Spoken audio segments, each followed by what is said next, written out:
This is Just a Few Questions. Just a Few Questions from Chicago. I'm Marc Sims, your host, and I have Harold Lucas on the phone. Harold Lucas is the president and CEO of the Black Metropolis Convention and Tourism Council here in Chicago. Mr. Lucas, how you doing? I'm doing well, my friend. And let me frame that up even more deeply.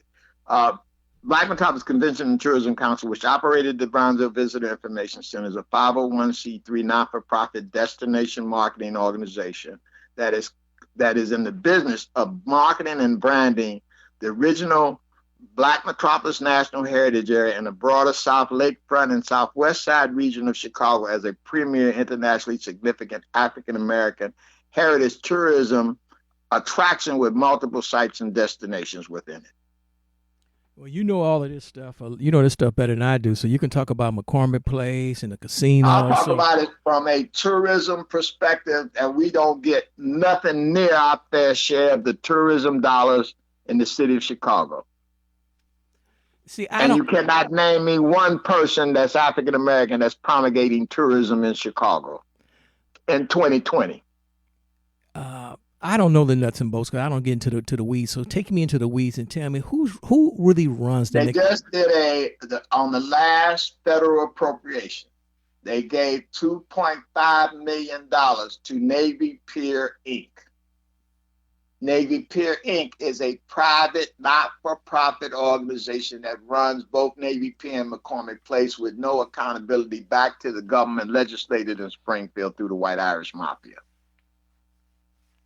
That institution today features none other than Richard M. Daley's daughter and none other than Tim Degnan, his right-hand political hatchet man's son, running that institution from a racist white Irish perspective, and they control all the jobs at McCormick Place and Navy Pier. And if you go into the payrolls, it is stacked up with white racist Irish people from Chicago that run that institution. And every Negro on the payroll is a house Negro who's buck dancing and shuffling for his paycheck and scared to say anything, all the way from Emil Place and W. Bill Williams, there, who's still on my board of directors today. They made him accept his position. Negro, you can have a couple of shoe shine powders, but keep calling me boss and shuffling and dancing for somebody 30 years younger than you and white Irish that you can't even say nothing. You can't even talk to them or look them in the eye. That's in this 20th century. Now, we won the appropriation to get a land-based casino. That casino has to go into the Black community. It has to counter the deleterious effects of us biting into the Adam and Eve apple of the presidential library, of presidential center that was forced into Woodlawn to expand the campus of the University of Chicago when it should have went on the Michael Reese site. But they had bigger plans regionally for the Michael Reese site with the Jewish interests that run the University of Chicago, that they created the subterfuge, worked with the two people who got their chops at the USC, both Michelle. You got to know Michelle worked for the University of Chicago hospitals, right? You mean Michelle Obama, for those who don't know. Yeah, right. Michelle Obama. I'm talking about Brock's wife, who grew up in Parkway Gardens, which was built by Black people in 1940. All right? So, right at this point, right now, you have a situation where we won this opportunity. It is going to be controlled politically by syncopated Negroes in the Democratic Party, aligned with the white Irish, who will allow it to go into McCormick Place and accept the Negro share and not do what it should do to catalyze the emancipation of the Black community. So let's look at the fight, and only because we have a Republican president that the Democrats haven't pushed through and built the presidential center and run out all the low-income Negroes in Woodlawn. That would have been done by now had a Democrat won when Trump won. That would have been done by now. Let's be clear. The only reason it ain't done is because of Trump is blocking them. And where's Leon Finney, your number one Negro, who has been, in fact, undermining the community his entire political career for the interest of the University of Chicago and those bourgeois Negroes who have profited for the destruction of Black male youth in Woodlawn with the Blackstone Rangers and the Gangster Disciples, created by COINTELPRO and people associated with the university in the 1960s as a byproduct of the Anthony Downs thesis of spatial deconcentration, the systematic removal of 3 out of 4 low-income blacks to make it safe for Caucasians to re-inhabit the South Lakefront region of Chicago. And the white folks from the University of Chicago are moving into $700,000, $800,000 townhomes in Woodlawn with their babies walking in strollers today. Now, Mr. Lucas, I've been hearing this story about they, you name who they are. They've been trying to I name them very specifically. The number one, the 2 filthy rich, arrogant white Irish boys who were lieutenants to Richard J. Daley, who was out of the Hamburg gang in Bridgeport, are in power, ensconced in power, filthy rich. Michael Madigan, the Velvet Hammer, and Ed Burke, who will tell you out of his mouth, we have a better relationship, and the Hispanics are more like us than those black people over there, right? And his wife then adopted a black kid, right? And he's sitting over there running the drugs through the 13th and the 14th wards from the Mexican drug cartels coming into our city, and it's been flooded into the black community.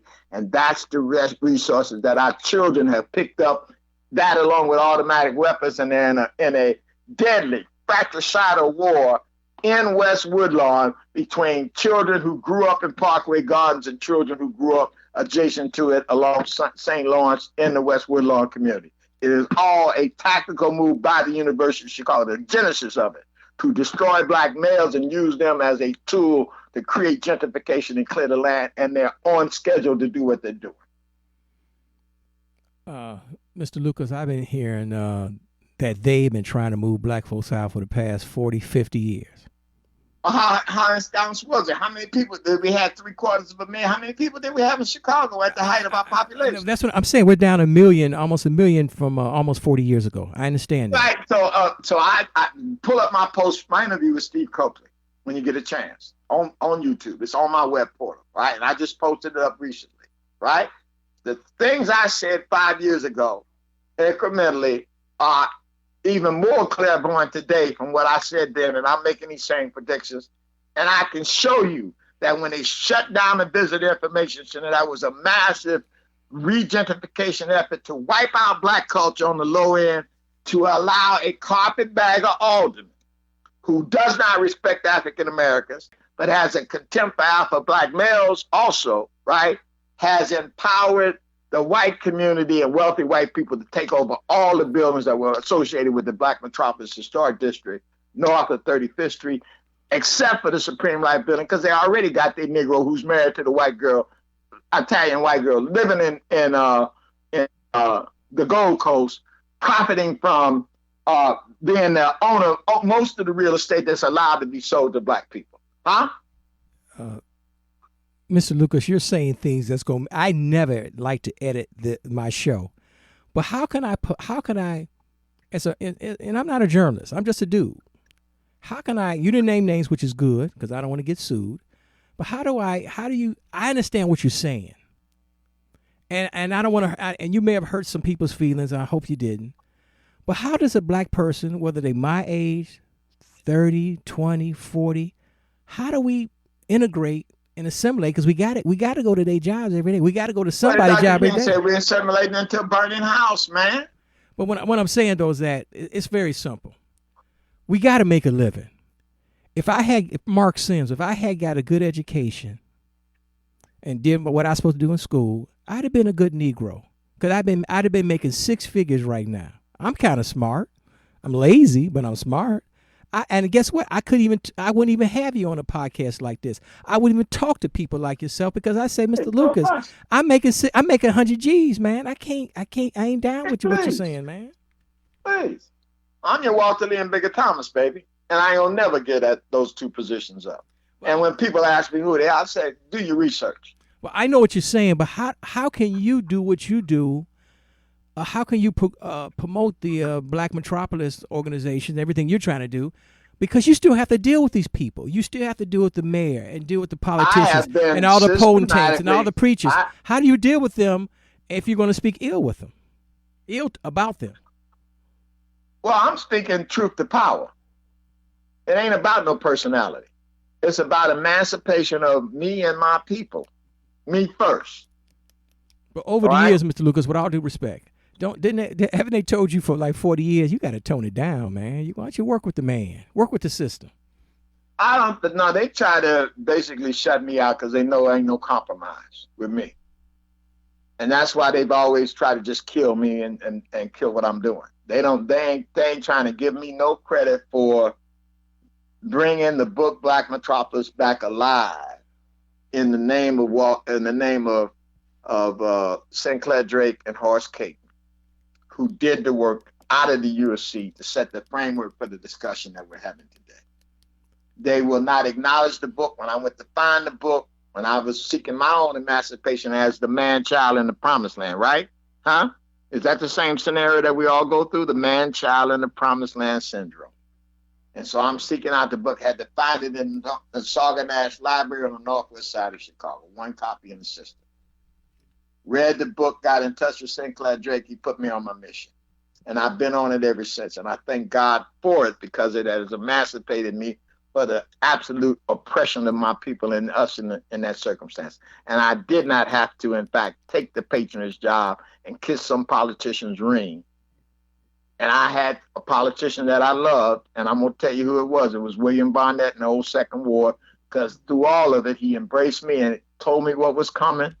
And now the legacy of the Mother Ward, where you had to come in and line up to talk to William L. Dawson, and the whole stories of what it was written about how he dealt with that.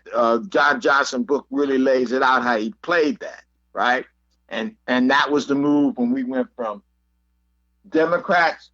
Republicans to Democrats under the leadership of William L. Dawson. And there was a Renaissance period in there that produced people like Strozier who literally, by the time they came to power, were praying over their jobs and their relationships as second-class citizens to the Democratic Party and the benefits of that. And the most recent addition to that, you hear him every morning, of a complete idiot, right? Highly educated, but clearly e-news in terms of Black political power in his relationship with the Democratic machine, and that's Todd Strozier, who literally was assassinated politically by the white Irish as opposed to respecting the pattern of your children come behind you. And that's the pattern of politics that is dominated by the Daley regime that keeps everything going in this town in the corrupt culture that we're in. I got 2 minutes left. Harold Lucas, everything you said, do you think anyone that was born in the 2000s, in the 90s, in the 80s, do you think they understand what you just said? Everything you said on this podcast, do they have any bit of knowledge or a body of knowledge? Do they have any understanding what you just said? I think you have to feel the pain of our reality to understand what I'm saying. If you're still in some bubble of your idea of being middle class or assimilating with the white Caucasian community, then you're delusional. What I'm saying, most people I know, people of your age, they say, I'm old, my fight is gone. There are people who are a little bit older than me, they say, I'm old, my fight is gone. There are people who are young, because like when I started my public access show at 29, I was young and dumb. We don't know anything. Ain't nobody taught us anything, and we weren't going to listen any damn way. So and there's no structure there. There's no rites of passage infrastructure there other than the Urban League and the NAACP, right? Created by white folks, right? To control the middle class, which then looks down on and serves social services to the masses, maintaining a society of hopelessness. I got to end the podcast, but give me a month or so I got to decompress and chill out on this one. Because I want to have you back to talk about younger people, the social justice warriors and these woke young Black folks. I want you to talk about them. Yeah, I wish they'd bring me in the room so I can cuss their ass out. Harold Lucas, it's been a pleasure. Yeah, the question always becomes, though, will the Negro find a meaning in his humiliation, turn his slums and his sweatshops into modern cathedrals, out of which will be born a new spirit that will guide him towards freedom? Ezekiel saw a wheel within a wheel. The big wheel run by faith, and the little wheel run by the grace of God. All power to the people.